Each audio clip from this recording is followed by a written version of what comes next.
कौन कारण होगा? कौन सा ऐसा कारण होगा? हमने सुन लिया, तालियां बजाई, गर्दन हिलाई और प्रसाद लिया और चल दी। कारण कौन होगा ये खोजना पड़ेगा। कारण का जब पता चल जाएगा तो बीमारी सामने आ जाएगी। बुखार क्यों हुआ है?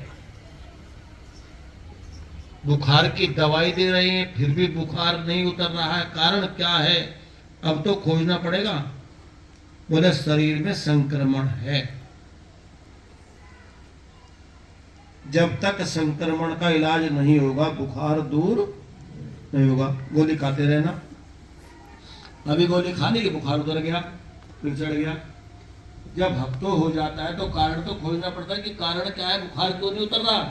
तो कहीं न कहीं किसी न किसी शरीर के अंग में किसी प्रकार का संक्रमण मिलता है। तो कारण का पता चला, फिर इलाज होता है तो बुखार उतर जाता है।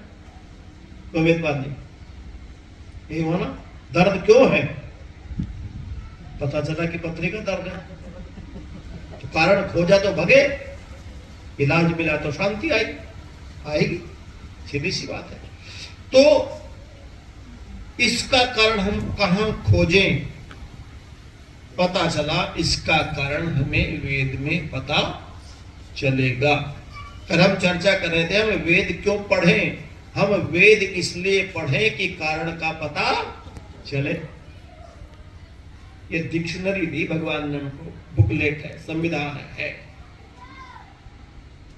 फिर आपको एक बात बताई कि वेद उत्तम मनुष्य बनने, इसका मतलब मनुष्य उत्तम नहीं है जन्म से। अगर मनुष्य उत्तम होता तो भगवान वेद उत्तम को उत्तम बनने का आदेश न देता। इसका मतलब मनुष्य में कहीं न कहीं किसी प्रकार की त्रुटि है, झोल है। इसलिए भगवान वेद मनुष्य को उत्तम बनने और उत्तम बनने के बाद उत्तम संतान पैदा करने का उपदेश देता है। हर गृहस्थी यही तो चाहता है कि हमारे परिवार में कैसी संतान पैदा हो, उत्तम हो। आज जिसने चाह लिया, जिसने विचार कर लिया, उसकी संतान में परिवर्तन होता है। 90% व्यक्ति ऐसे मनुष्य जिनको मनुष्य कहते हैं, वो मनुष्य देखने में तो है लेकिन उनके पास विचार की कोई शक्ति नहीं है। उन्हें वेद का पता ही नहीं। वेद किसको कहते हैं, वेद क्या कहता है, तुझे कैसा बनना है, जिसे स्वयं के बनने का नहीं पता वो दूसरों को क्या बनाएगा।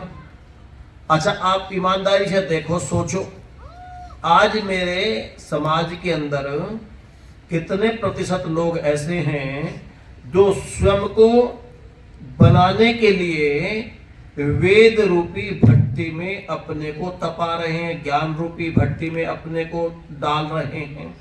निगाह करके देखो। फिर गृहस्थ में जाने वाले लोग कितने हैं जो ये विचार करके संतान पैदा करते हैं कि मुझे उत्तम बालक पैदा करना है, कि मुझे उत्तम संतान चाहिए। कितने हैं? 1-2% कोई होगा जिसने वेद की बातों को सुन लिया, संस्कार विधि को पढ़ लिया, पूज्यपाद गुरुदेव की पुत्रेष्टि याग एवं मातृ दर्शन को देख लिया, पढ़ लिया। कदाचित उनके मन में बात आ जाए तो वो लेकर के विचार चल पड़े। और यदि 10% भी उसने ये विचार करके संतान को उत्पन्न किया तो उस संतान में बनस्पत बगैर विचार किए हुए संतान की अपेक्षा परिवर्तन देखने को मिलेगा। आज बीमारी यही तो है कि आज संतान कोई उत्पन्न करने वाला नहीं है। व्यक्ति ने कर्म किया तो फल तो मिलना ही है, कर्म करते हैं तो फल मिलना है। फल कैसा क्यों मिलेगा? जैसा विचार था वैसी संतान पैदा हो गई।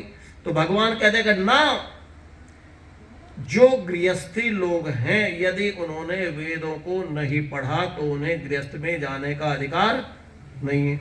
अच्छा कोई मिस्त्री हो और वो कोई व्यक्ति है और वो मकान बनाना न जानता हो और आपको पता हो तो आप उसे बुला करके मकान बनवाएंगे? या कोई ड्राइवर गाड़ी चलाना ना जानते हो, बोले आचार्य जी आप चला लेना जरा, बैठ जाओगे उसके साथ? नहीं बैठो ना। इसी प्रकार से ये जो भीड़ तंत्र है, जिनकी शादी विवाह हो रही है, संतान पैदा किए जा रहे हैं, जिनको संतान पैदा करने का तरीका ही नहीं पता, क्या वो उत्तम संतान बना सकता है? नहीं बना सकता ना। तो इसीलिए वेद में इस कारण को समझाया गया है। कोई व्यक्ति कोई भी किसी कुछ भी पढ़े या ना पढ़े, लेकिन उसको वेद जरूर पढ़ना चाहिए।